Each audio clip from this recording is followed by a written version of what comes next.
Friends, मैं निरंजन उपाध्याय सर्वोत्तम agriculture academy में आप सभी का स्वागत करता हूं। जैसा कि हमने पिछली क्लास में पढ़ा था कि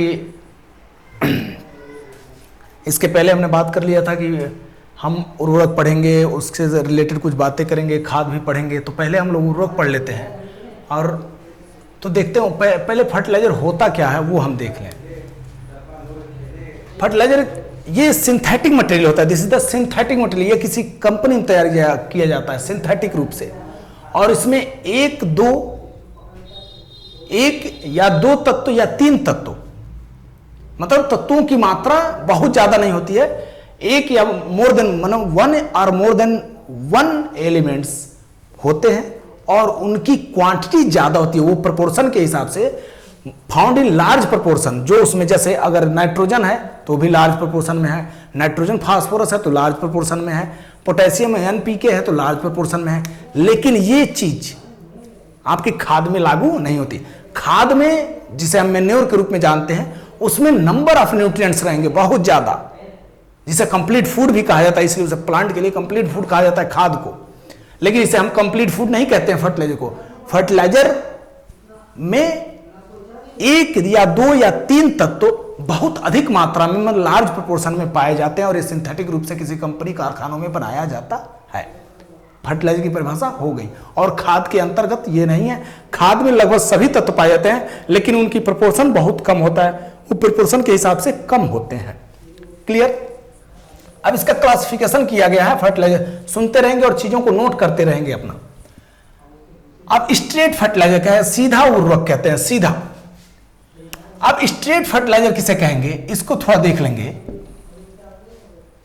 ऐसा उर्वरक क्या कहेंगे, सुनते रहेंगे परिभाषा को। ऐसा उर्वरक जिनमें एक प्राइमरी, सिर्फ एक प्राइमरी न्यूट्रिएंट पाया जाता है, एक प्राथमिक तत्व पाया जाता हो, जिसमें सिर्फ एक प्राथमिक तत्व पाया जाता हो। प्राथमिक तत्व में लिखा होगा एनपीके। तो एक ऐसा उर्वरक जिसमें सिर्फ एक प्राथमिक तत्व पाया जाता हो या वन मेजर एलिमेंट्स या वन मेजर न्यूट्रिएंट्स पाया जाता हो, उसे क्या कहेंगे? Straight fertiliser. एग्जांपल के रूप में क्या लिखेंगे आप? यूरिया। एग्जांपल के रूप में क्या लिखेंगे? यूरिया। क्लियर? और यही कुछ बातें। यूरिया में कितने परसेंट नाइट्रोजन होता है? 46%। 46.6% होता है, 46 लिख लें। यूरिया में नाइट्रोजन की मात्रा 46%, 46%। इस बात का भी यहां ध्यान रखेंगे। कॉम्प्लेक्स फर्टिलाइजर, अगर इसकी परिभाषा की हम बात करें तो इन complex fertiliser more than one elements, more than one primary elements, या कह लो अपना मोर देन टू एलिमेंट्स आप कह सकते हो। मोर देन वन प्राइमरी एलिमेंट्स अगर पाए जाते हैं तो क्या कहलाएंगे? अगर ऐसा उर्वरक जिसमें एक से अधिक प्राइमरी प्राथमिक तत्व पाए जाते हैं या एक से अधिक तत्व पाए जा रहे हैं प्राथमिक तत्व, वो क्या कहलाएंगे? Complex fertiliser. क्या कहलाएंगे? Complex fertiliser.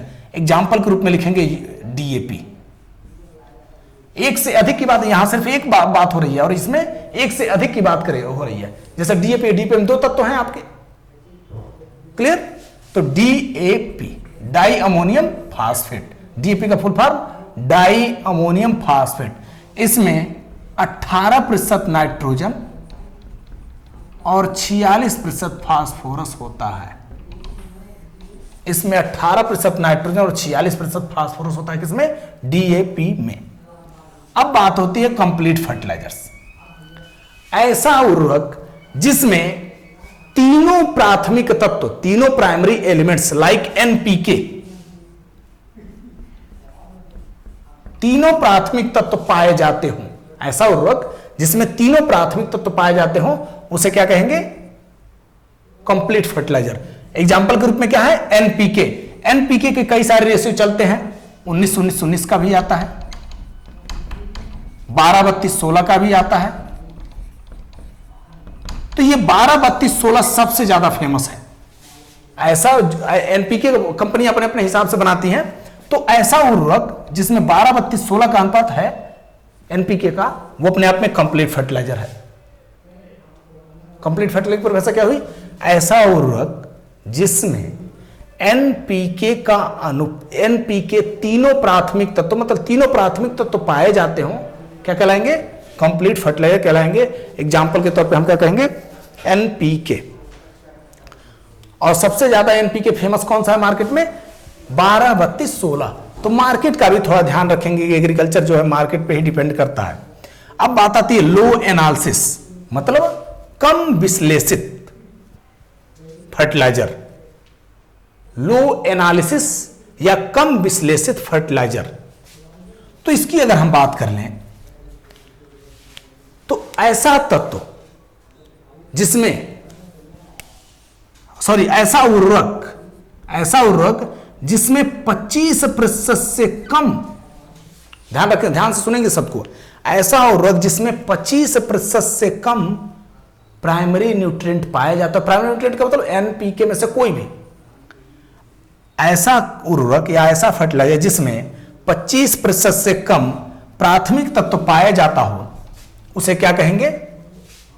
लो एनालिसिस फर्टिलाइजर कहेंगे। शब्द का बड़े ख्याल रखेंगे। ऐसा उर्वरक जिसमें 25% से कम प्राइमरी न्यूट्रिएंट पाए जाते हो, कोई एक प्राइमरी न्यूट्रिएंट पाया जाता हो, 25% से कम पाए जाते हो, तो उसे क्या कहेंगे?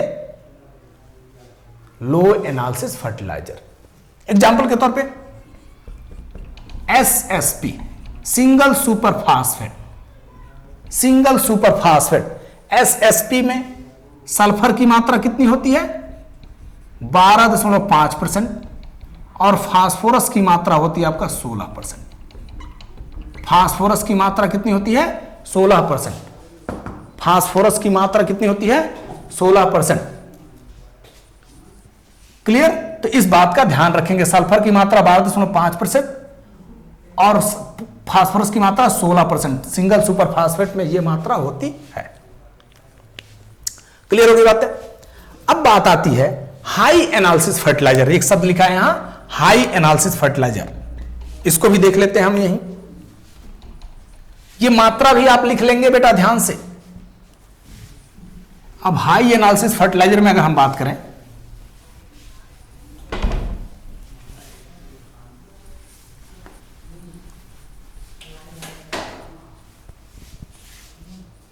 हाई एनालिसिस अगर फर्टिलाइजर की अगर हम बात करें, तो ऐसा उर्वरक या ऐसा फर्टिलाइजर जिसमें प्राथमिक तत्व 25% से अधिक पाए जाते हैं, जिसमें प्राइमरी न्यूट्रिएंट्स 25% से अधिक पाए जाते हों, वो क्या कहलाएंगे? High analysis fertiliser. एग्जाम्पल के तौर पे अगर हम देखना चाहें तो यूरिया। एग्जाम्पल के तौर पे देखना चाहें तो यूरिया। तो इन बातों का एग्जाम्पल इसलिए मैं लिखा रहा हूं कि एग्जाम्पल्स भी पूछा जा सकता है। अगर इनकेस बनाने वाला थोड़ा लॉजिकल क्वेश्चन बनाने लगा तो इस प्रकार के भी क्वेश्चनों को वो पुटअप कर सकता है। यूरिया मैं बता चुका हूं 46% यूरिया। ठीक, अब बात आती है, यहां ये बातें तो हो गई। अब कुछ क्वेश्चन ऐसे मैं बोल रहा हूं, लिखते चले, मैं यहां भी लिख लूंगा। और कुछ क्वेश्चन जो नॉर्मली पूछे जाते हैं एग्जाम्स में, ऐसे ही ओरली ऐसे सीधे पूछ लिए जाते हैं लाइन टू लाइन, उनके बारे में भी हम बात कर लेते हैं यहीं। तो मेरे ख्याल से इतनी बातें आपको समझ आ गई, और इसको बार बार रिवाइंड करके देखेंगे तो और क्लियर हो जाएगा। अब लिखेंगे सबसे ज्यादा आर्ताग्राही मोस्ट हाइग्रोस्कोपिक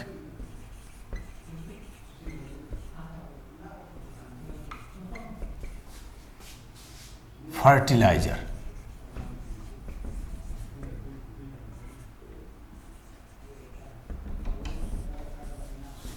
अगर देखें सबसे ज्यादा लिखेंगे, हिंदी में लिखेंगे सबसे ज्यादा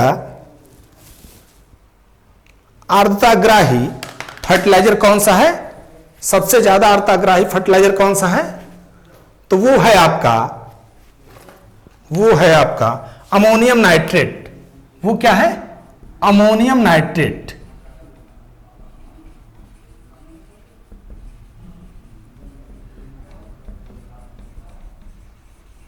वो क्या है आपका? Ammonium nitrate.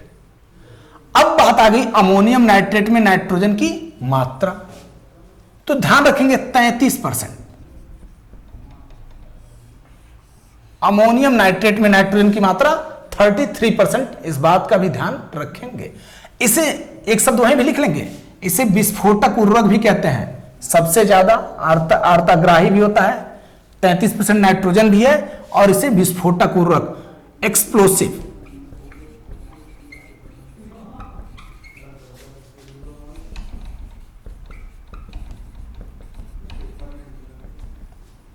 विस्फोटक। पहले के केस में ऐसे जब शुरुआत हुई थी तो ये मिल जाता था किसानों को ऐसे भी, लेकिन बाद में जब इसकी और रिसर्च हुए पता चला कि इसका प्रयोग ज्यादातर बम बनाने में किया जाता है। तुम्हारे जैसे हमारे जैसे लोग हाथगोला बना के बम फोड़ते हैं लोगों के ऊपर, तो इसे बैन कर दिया सरकार ने। ठीक, तो ऐसे हाथगोला बना बना फोड़ा करो यार, 2-4 मरे कम से कम। अब बात आती है अमोनियम नाइट्रेट में, इतना क्लियर होगी बातें। अब पूछा जाए, क्वेश्चन बनेगा एक और, अब यहां हो गई, सबसे ज्यादा एसिडिक नेचर का उर्वरक कौन सा है, अम्लीय प्रकृति का उर्वरक कौन सा होता है? तो लिखेंगे most acidic.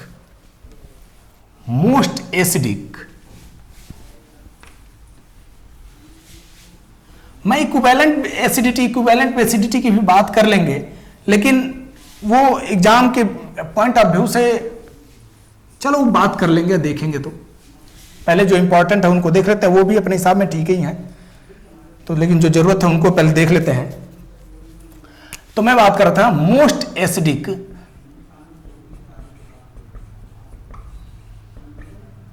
Fertiliser.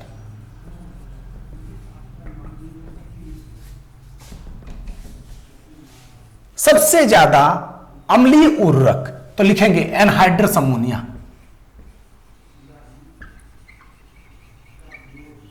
Anhydrous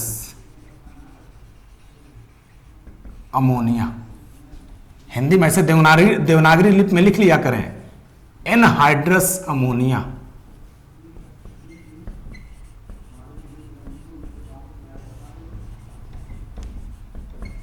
anhydrous ammonia, इसमें लगभग 82% नाइट्रोजन पाया जाता है। इसमें लगभग 82% नाइट्रोजन पाया जाता है, इस बात का भी ध्यान रखेंगे। अब लिखेंगे मोस्ट बेसिक फर्टिलाइजर।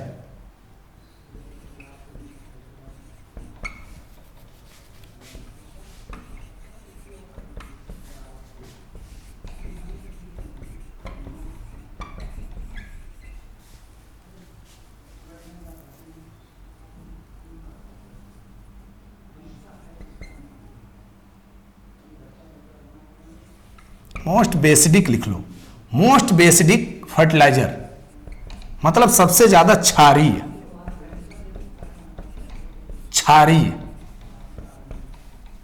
उर्वरक कौन सा है? तो लिख लेंगे कैल्शियम साइनेमाइड।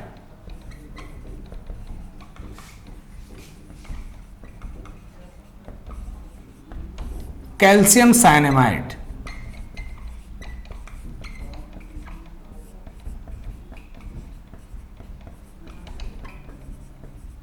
कैल्शियम साइनेमाइड, इसमें 21% नाइट्रोजन होता है। CaCN2 बोलते हैं इसे, क्या बोलते हैं?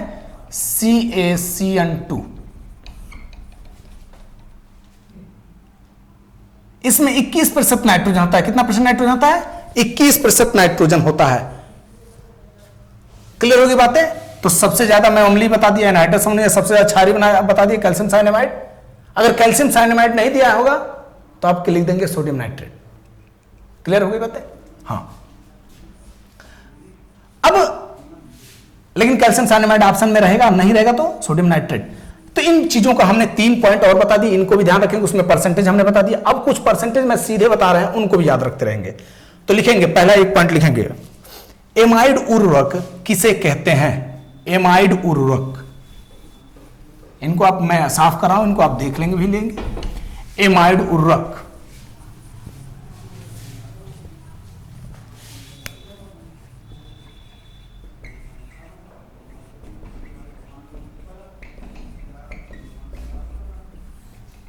एमाइड फर्टिलाइजर,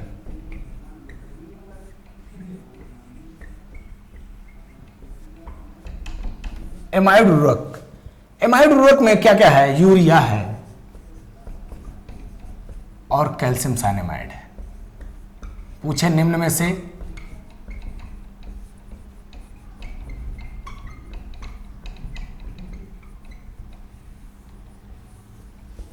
ठीक, पूछे निम्न में से एमाइड फर्टिलाइजर है तो यूरिया रहेगा ऑप्शन में या कैल्शियम साइनामाइड, दोनों है तो दोनों लगा देंगे। दोनों में हमने परसेंटेज बता दी, इसमें 46 बता दिया, इसमें 21 बता दिया नाइट्रोजन का। अब लिखेंगे calcium nitrate, calcium nitrate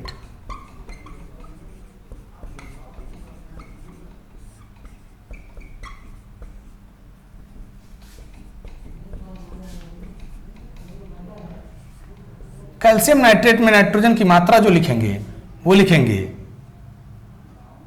15.5%। Calcium nitrate में नाइट्रोजन की मात्रा 15.5%। अब लिखेंगे सोडियम नाइट्रेट, सोडियम नाइट्रेट, इसमें 16%, इसमें नाइट्रोजन की मात्रा 16%। अब लिखेंगे जिंक सल्फेट,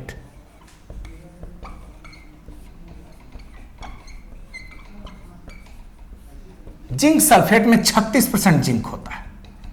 लेकिन अब मैं जो शब्द लिख रहा हूं उसमें भी ध्यान रखेंगे, जिंक सल्फेट मोनोहाइड्रेट, ब्रैकेट में मोनोहाइड्रेट, जिंक सल्फेट मोनोहाइड्रेट, इसमें जो जिंक की मात्रा होती है वो 33% होती है, 33%। जिंक सल्फेट मोनोहाइड्रेट में जिंक की मात्रा 33%। अब बात आती है zinc sulphate heptahydrate, zinc sulphate heptahydrate,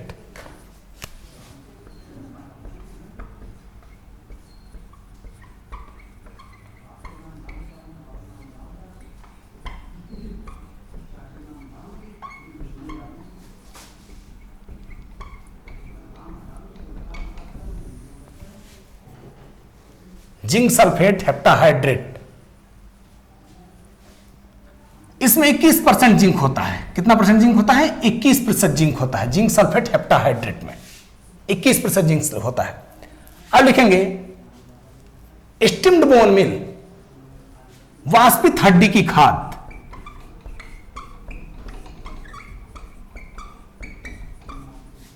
वाष्पित हड्डी की खाद, स्टिम्ड बोन मिल,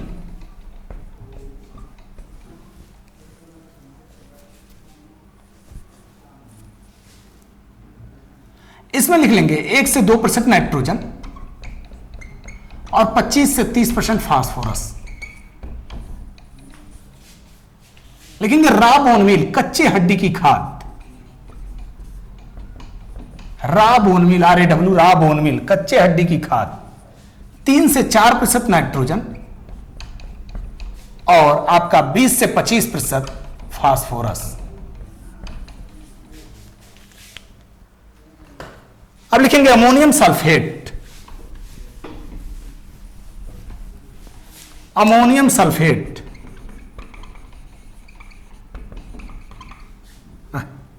चलो अमोनियम सल्फेट,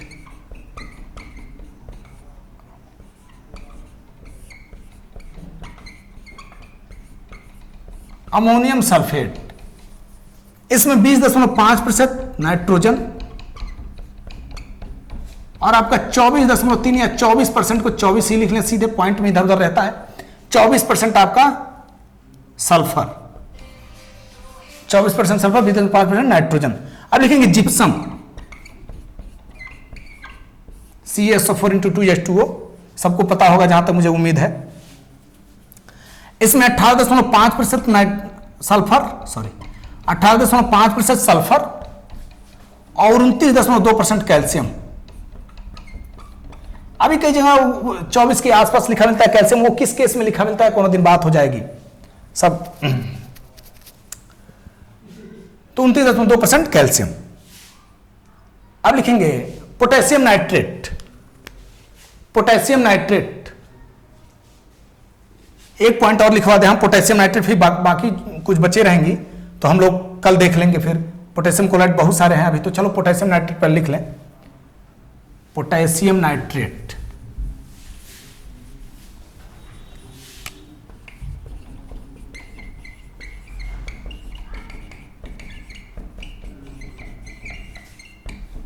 पोटेशियम नाइट्रेट में आपका 13% नाइट्रोजन और 44% पोटास। हम लोग यही रोकते हैं। फिर बायोरेट में कितनी, बायोरेट की कितनी मात्रा होनी चाहिए यूरिया के घोल में, पोटेशियम क्लोराइड में क्या होता है, और भी फर्टिलाइजर उनके बारे में भी हम लोग बात करेंगे जब मैन्योर से पहले इनकी बात कर लेंगे। और मेरे ख्याल से बेटा आज के लिए बस इतना ही। बेस्ट ऑफ लक, पढ़ाई करते रहें और मुस्कुराते रहें और थोड़ा एंजॉय करो, खुश रहा करो। और हाँ, जो चीज़ें बची होंगी वो नीचे कमेंट कर देंगे कि सर ये पढ़ाना है, ये समझ में नहीं आया है, और ये चीज़ें छूट रहा है, ये नहीं छूट रहा है, तो हमें क्लियर हो जाएगा कि हमें और क्या क्या पढ़ाना है। Okay, best of luck, thank you बेटा।